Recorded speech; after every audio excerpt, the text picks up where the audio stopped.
Hello friends, आज हम CUET के बारे में डिस्कस करेंगे कि CUET का एग्ज़ाम पैटर्न कैसा रहेगा, क्या सिलेबस रहेगा CUET का। इस एंट्रेंस टेस्ट के बारे में हमने डिस्कस किया था कि जो CUET है वो नेशनल टेस्टिंग एजेंसी कंडक्ट कर रही है, NTA कंडक्ट कर रही है। अगर किसी भी बच्चे को UG मीन्स अंडर ग्रेजुएट अगर किसी कोर्स में एडमिशन लेना है या पोस्ट ग्रेजुएट कोर्स में एडमिशन लेना है या किसी रिसर्च प्रोग्राम में एडमिशन लेना है और तो उसको पहले ये एंट्रेंस टेस्ट देना होगा और उसी के बेस पर जो लिस्ट लगेगी, टेस्ट के जो नंबर्स आएंगे, जो मार्क्स आएंगे, उसके बेस पर जो लिस्ट लगेगी उसी के अकॉर्डिंग हमारा जो है एडमिशन होगा, जिस बेस पर इसकी लिस्ट लगेगी। तो हमने इसमें डिस्कस किया था अगर किसी को भी ये जो इसका लेवल है CUET का वो है यूनिवर्सिटी लेवल, मीन्स अगर किसी को भी यूनिवर्सिटी में एडमिशन लेना है तो उसको पहले ही एंट्रेंस टेस्ट देना होगा। अब हम डिस्कस करेंगे CUET का क्या एग्ज़ाम सिलेबस है, क्या पैटर्न है और कितनी फ़ी रहेगी CUET की फ़ॉर्म की, क्या कुछ डेट है। मतलब वैसे तो हम डिस्कस कर चुके हैं कि जो एप्लीकेशन है वो 6 अप्रैल से स्टार्ट हो गई थी और अब उसका जो एप्लीकेशन है वो 6 मई तक है। मीन्स किसी ने अगर अभी तक एप्लीकेशन फ़ॉर्म नहीं फिल किया है CUET का तो वो अपना एप्लीकेशन फ़ॉर्म फिल कर लो, क्योंकि 6 मई तक ही आप फॉर्म फिल कर सकते हो। उसके बाद जो है ये एप्लीकेशन आप फॉर्म नहीं भर सकते, फिल कर सकते, क्योंकि जो वो है वो बंद हो जाएगी, मीन्स साइट बंद हो जाएगी, तो वो लिंक बंद हो जाएगा। एप्लीकेशन फ़ी है वो हमारी रहेगी जनरल के लिए है और कोई EWS का कैंडिडेट है तो उसके लिए 800 रुपीज़ रहेगी। कोई SC/ST कैंडिडेट है उसके लिए 350 रुपीज़ रहेगी। कोई PH कैंडिडेट है तो उसके लिए कोई फ़ी नहीं है, मीन्स कोई भी फ़ी नहीं है उसका फ्री में फॉर्म आप फिल कर सकते हैं अगर कोई ऐसा कैंडिडेट है तो। और जो पेमेंट मोड है वो हम नेट बैंकिंग से कर सकते हैं, डेबिट या क्रेडिट कार्ड यूज़ करके कर सकते हैं। तो आप अपना एप्लीकेशन फॉर्म फिल कर लो और जो भी जिस भी यूनिवर्सिटी में आपको एडमिशन लेना है आप अपना फॉर्म के अंदर वो यूनिवर्सिटी जो है वो फिल कर दो। उस यूनिवर्सिटी का नाम हम फिल कर देंगे जिस भी यूनिवर्सिटी के लिए हम CUET एग्ज़ाम जो है वो दे रहे हैं। और इसमें नेगेटिव मार्किंग भी होगी, तो अच्छे से अपनी प्रिपरेशन करें। तो अब हम डिस्कस करेंगे इसका सिलेबस। हमने बात की थी कि जो CUET है 2022 उसका जो मतलब जो पेपर होगा वो एंट्रेंस टेस्ट जो होगा हमारा वो ऑनलाइन मोड में होगा और कंप्यूटर बेस्ड टेस्ट होगा। मीन्स कंप्यूटर होगा आपके सामने, उस पर आपके क्वेश्चन होंगे, आप MCQ होंगे, आपको कोई 4 ऑप्शन मिलेंगे, इसमें से कोई एक ऑप्शन जो है फिल करना है। मीन्स पेन पेपर वाला नहीं है ये, आपको उसमें कोई जो है OMR शीट नहीं मिलेगी, आपको कंप्यूटर पर ही उसका जो रिस्पॉन्स है, जो उसका आंसर है वो सबमिट करना होगा। CUET अगर कोई UG में एडमिशन ले रहा है तो उसका सिलेबस कुछ इस टाइप से है। इसमें टोटल 3 सेक्शन है। सेक्शन 1 के 2 पार्ट हैं, सेक्शन 1A और सेक्शन 1B। सेक्शन 1A में टोटल 13 लैंग्वेज है, तमिल है, तेलुगु है, कन्नड़ है, इस टाइप से कुछ 13 लैंग्वेज है। ऐसे ही सेक्शन 1B में भी 19 लैंग्वेज है, फ्रेंच है, स्पेनिश है, जर्मन है। तो मेन बात है कि आपको सेक्शन 1 टोटल मीन्स 13 + 19, इसमें से आपको सिर्फ 3 लैंग्वेज चूज़ करनी है। आप मैक्सिमम 3 लैंग्वेज ही चूज़ कर सकते हैं सेक्शन 1 में से, 3 से ज़्यादा आप लैंग्वेज चूज़ नहीं कर सकते सेक्शन 1 में से। तो 3 लैंग्वेज आपको चूज़ करनी है सेक्शन 1 से। टोटल है हमारी 32 लैंग्वेज हैं ये, उसमें से आपको 3 लैंग्वेज चूज़ करनी है टोटल। उसके बाद है सेक्शन सेकंड में हमारे पास 27 डोमेन स्पेसिफिक सब्जेक्ट हैं। ये वही सब्जेक्ट होंगे जो हमने +1 +2 में किए हैं। मतलब जो भी हमारे सब्जेक्ट रहेंगे +1 +2 के वही हमारे डोमेन स्पेसिफिक सब्जेक्ट होंगे। मतलब जो हमारे सब्जेक्ट होंगे वही हमारे यहाँ पर डोमेन सब्जेक्ट रहेंगे। टोटल 27 सब्जेक्ट आते हैं, इसमें से हमें 6 सब्जेक्ट जो हैं वो चूज़ करने हैं। और सेक्शन 3 रहेगा हमारा जनरल टेस्ट, जिसमें हमारा कुछ लॉजिकल रीजनिंग रहेगी, मैथमेटिक्स रहेगा, इंग्लिश रहेगी, GK रहेगी। जो क्वेश्चन पेपर है वो MCQ आएगा, मीन्स MCQ क्वेश्चन आएंगे, 4 ऑप्शन में से आपको एक फिल करना है। और मेक श्योर कि जो आप सेक्शन 1 में से 3 लैंग्वेज चूज़ कर रहे हैं वो 3 लैंग्वेज जो हैं उनमें से वो लैंग्वेज जो हमारी डोमेन स्पेसिफिक लैंग्वेज में भी होनी चाहिए। अगर आपने कोई फॉर एग्जांपल अगर आप फ्रेंच लैंग्वेज चूज़ कर रहे हो सेक्शन 1 से और वो डोमेन स्पेसिफिक लैंग्वेज में नहीं है तो फिर वो आपका जो है वो मतलब वैलिड नहीं होगा। वो वैलिड सिर्फ तभी होगा जो लैंग्वेज आपके डोमेन स्पेसिफिक सब्जेक्ट में भी होगी। जैसे अगर आप कॉमर्स से हो या फिर किसी भी साइड से हो तो वो डोमेन स्पेसिफिक सब्जेक्ट में भी होगी आपकी इंग्लिश, और साथ साथ वो उसमें भी होगी आपके सेक्शन 1 में भी होगी। तो दोनों में होनी चाहिए। वो ऐसा नहीं है कि आप कोई और ही लैंग्वेज चूज़ करो सेक्शन 1 से और सेक्शन 2 में है कोई और ही लैंग्वेज है आपकी, कोई और ही सब्जेक्ट आपने चूज़ किया हुआ है। उसके बाद है CUET का एग्ज़ाम पैटर्न कैसा है। तो सेक्शन 1 से है टोटल 50 क्वेश्चन आएंगे और आपको 40 अटैम्प्ट करने हैं। मतलब 10 क्वेश्चन के आपके पास छूट है कि 10 क्वेश्चन आप छोड़ सकते हो, आपके पास चॉइस है 10 क्वेश्चन की। और आपको 45 मिनट्स मिलेंगे हर लैंग्वेज को करने के लिए, हर लैंग्वेज के क्वेश्चन को सोल्व करने के लिए।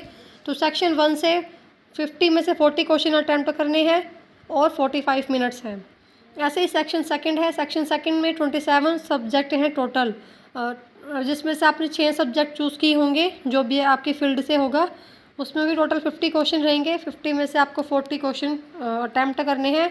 यहाँ पर भी आपके पास 10 क्वेश्चन की चॉइस है, 10 क्वेश्चन आप जो है छोड़ सकते हो और उसकी ड्यूरेशन भी 45 मिनट्स ही रहेगी। सेक्शन 3 से है वो हमारा जनरल टेस्ट रहेगा। उसमें टोटल 75 क्वेश्चन आएंगे जिसमें से आपको 60 क्वेश्चन अटैम्प्ट करने हैं। यहाँ पर आपके पास 15 क्वेश्चन की जो चॉइस है, 15 क्वेश्चन जो आप छोड़ सकते हो अकॉर्डिंग टू योर, जैसे भी आपको ठीक लगे। ड्यूरेशन यहाँ पर आप रहेगी आपकी 60 मिनट। तो ये था सेक्शन 1 से 50 में से 40 क्वेश्चन अटैम्प्ट करने हैं। सेक्शन 2 में आपको भी 50 में से 40 ही अटैम्प्ट करने हैं और सेक्शन 3 में जो है आपका 75 में से 60 क्वेश्चन जो है आपको अटैम्प्ट करने हैं। तो अपना जो प्रिपरेशन है वो अच्छे से करें। वैसे तो ऑप्शन भी अच्छे, मतलब क्वेश्चन भी ऐसा नहीं है कि आपको सारे ही अटैम्प्ट करने हैं, आपके पास चॉइस भी है वहाँ पर। जो हमने अभी सेक्शन 1 का सिलेबस हम डिस्कस कर चुके हैं। सेक्शन 2 जो था डोमेन स्पेसिफिक सब्जेक्ट, उसमें टोटल 27 सब्जेक्ट थे, जिसमें कुछ ये ऐसे है जैसे अकाउंटेंसी है, बायोलॉजी है, बिजनेस स्टडीज़ है, केमिस्ट्री है, कंप्यूटर साइंस है, इकोनॉमिक्स है, इंजीनियरिंग, ग्राफिक्स है। इस टाइप से कुछ 27 सब्जेक्ट है जिसमें से आपको टोटल 6 सब्जेक्ट ही चूज़ करने हैं। आप 6 ही चूज़ कर सकते हो। अगर आप कॉमर्स फील्ड से हो, कॉमर्स अगर आपका है तो फिर आप जैसे अकाउंटेंसी चूज़ कर लिया, एक इकोनॉमिक्स हो गई हमारे, और एक इन्वॉल्व हो गया मैथमेटिक्स हो गया, एंटरप्रेन्योरशिप हो गया, इंग्लिश हो गया। इस टाइप से आप टोटल 6 जो है अपने सब्जेक्ट चूज़ कर सकते हो। और यहाँ पर जो आप चूज़ करोगे वो सेक्शन 1 में भी होना चाहिए। मतलब अगर यहाँ इंग्लिश चूज़ कर रहे हो तो वो सेक्शन 1 में भी इंग्लिश होना चाहिए। ये बात हम कर चुके हैं। तो ये हमारे टोटल 27 सब्जेक्ट थे इसके डोमेन स्पेसिफिक सब्जेक्ट के, जिसमें से हमें 6 सब्जेक्ट जो चूज़ करने थे। मतलब अगर आप +2 की पढ़ाई कर रहे हो और फिर भी आप ये सोच रहे हो कि अगर हम +2 की पढ़ाई नहीं करेंगे क्योंकि उसके मार्क्स तो कोई मैटर करते नहीं, सिर्फ इस एंट्रेंस टेस्ट के बेस पर ही हमारा एडमिशन हो जाएगा। तो अगर कोई भी अगर यूनिवर्सिटी है वो सिर्फ डोमेन स्पेसिफिक सब्जेक्ट का ही टेस्ट ले रही है तो वहाँ आपको प्रॉब्लम हो जाएगी। इस वजह से आप अपना जितना फोकस आप +2 के एग्ज़ाम पर कर रहे हो अब और थोड़ा ज़्यादा करो, क्योंकि वो आपका यहाँ पर भी काम आएगा। सेक्शन 3 था हमारा जनरल टेस्ट, जिसमें इंग्लिश लैंग्वेज रहेगी, जिसमें जो है हमारा कंप्रीहेंशन पैसेज आएगा। कंप्रीहेंशन पैसेज जिसमें मतलब एक सिंपल पैसेज आपके अंडरस्टैंडिंग पर बेस होगा और कोई सेंट्रल थीम है, सेंट्रल थीम के बेस पर ही आपको मतलब आपको समझना है कि थीम क्या है, किस चीज़ पर है, पॉवर्टी पर है, वाटर पर है, कि जो भी थीम है उसके अकॉर्डिंग आपको वो पैसेज के क्वेश्चन सॉल्व करने हैं। और इसमें कुछ मतलब सिंपल सी ग्रामर रहेगी और वो कैब में हमारा सिनोनियम और एंटोनियम रहेगा। उसके बाद है हमारी न्यूमेरिकल एबिलिटीज़ मीन्स मैथमेटिक्स, जहाँ पर आपका नंबर सिस्टम आएगा, बेसिस ऑफ अलजेब्रा आएगा, मॉडर्न मैथ्स आएगा और एरिया लाइक अर्थमेटिक मीन्स ये आएगा आपका। ये था मैथमेटिक्स का सिलेबस। मतलब कुछ ज़्यादा सिलेबस नहीं है, सिर्फ आपके अंडरस्टैंडिंग पर ही बेस करता है। अगर आपको थोड़ा सा भी कंसेप्ट अच्छे से क्लियर है तो फिर क्वेश्चन सॉल्व करने में कोई प्रॉब्लम नहीं आएगी। उसके बाद था हमारा जीके का, तो जनरल अवेयरनेस, उसमें क्या है आपकी स्टैटिक जनरल नॉलेज चलेगी। मतलब आपकी सिंपल सी जो हमारी जीके है रेगुलर वो चाहिए हमें, और साथ साथ हमें करंट अफेयर के साथ गो थ्रू होना पड़ेगा जो नेशनल और इंटरनेशनल लेवल के। मीन्स आपको कोशिश करनी है कि आप डेली न्यूज़ देखें, न्यूज़पेपर रीड करें, ताकि आपको पता चले कि जो हमारे करंट अफेयर हैं रूटीन में वो क्या चल रही है, हमारी नेशनल में क्या कुछ नया चीज़ मतलब करंटली क्या चेंज हुआ है, इंटरनेशनल लेवल पे क्या चेंज हुआ है। तो ये था हमारा जीके से, जिसमें हमारे पास स्टैटिक जनरल नॉलेज चाहिए हमें। मतलब सिंपल जीके है, कुछ खास नहीं है, सिर्फ थोड़ा सा ध्यान देने की ज़रूरत है। साथ साथ करंट अफेयर में आप आएगा आपका नेशनल इंटरनेशनल लेवल, मीन्स आपको दोनों ही लेवल पर ध्यान देना। आप सिर्फ अपने नेशनल लेवल का ही ध्यान पर ही फोकस नहीं करोगे। उसके बाद है हमारी लॉजिकल रीजनिंग। लॉजिकल रीजनिंग में है वो लॉजिकल सीक्वेंस है, सिलोजियम है, एनालॉगी है, सीरीज़ है। मतलब सिंपल है। सीरीज़ में क्वेश्चन इस टाइप से आएंगे कि आपको 1 3 5 7 करके जो है सीरीज़ दे दी, आगे आपको 2 नंबर निकालने दे दिए, या फिर 3 नंबर निकालने दे दिए, या फिर 1 नंबर निकालने दे दिया। अभी 1 3 5 7 के बाद नेक्स्ट नंबर क्या होगा, तो वो सीरीज़ वाले क्वेश्चन हो गए कि 1 3 5 7। अब आप देखोगे कि 1 और 3 में 2 का डिफरेंस है, फिर 3 और 5 में 2 का डिफरेंस है, फिर 5 और 7 में 2 का डिफरेंस है, तो नेक्स्ट नंबर क्या होगा, मतलब नेक्स्ट में भी 5 में और 3 में 2 का डिफरेंस था, और उससे पहले भी 2 का डिफरेंस था, तो 5 और आगे भी 2 का ही रहेगा, मीन्स 5 + 2 नेक्स्ट टर्म क्या होगी 7। तो ऐसे ही आपको वो सीरीज़ के जो बेसिक है वो समझना है कि उसमें मेन जो है वो पीछे चीज़, मतलब पीछे से क्या चेंज हो रहा है, उसी के बेस पर आप आगे जो है उसको ऐड करोगे, सम अप करोगे, जो भी कुछ है वो आपको पीछे देखकर ही, मतलब पीछे की सीरीज़ देखकर ही आइडिया लगेगा। इसके लिए आपका मैथ अच्छा होना चाहिए, आपको टेबल्स अच्छे से याद होनी चाहिए, स्क्वेयर्स याद होने चाहिए, क्योंकि सीरीज़ में क्वेश्चन जो है कई बार स्क्वेयर से भी स्टार्ट हो जाता है। क्यूब्स याद होने चाहिए कि 2 का क्यूब क्या है, 16 का क्यूब क्या है, इस टाइप से। तो ये थी हमारी लॉजिकल रीजनिंग का सिलेबस, जिसमें सीरीज़ है, एनालॉगी है, लॉजिकल सीक्वेंस दे रखी है। एनालॉगी में क्वेश्चन कुछ इस टाइप से आते हैं कि मतलब आपको कोई भी 2 चीज़ देंगे, उसके बेस पर आपको उनकी सिमिलैरिटीज़ के बेस पर आपको कंक्लूजन निकालना है कि थर्ड जो है क्या कंक्लूजन निकलेगा। उसके बाद कुछ यूनिवर्सिटीज़ के नेम दे रखे हैं यहाँ पर, जैसे कि महात्मा गांधी सेंट्रल यूनिवर्सिटी हो गई बिहार से, यूनिवर्सिटी ऑफ दिल्ली हो गई।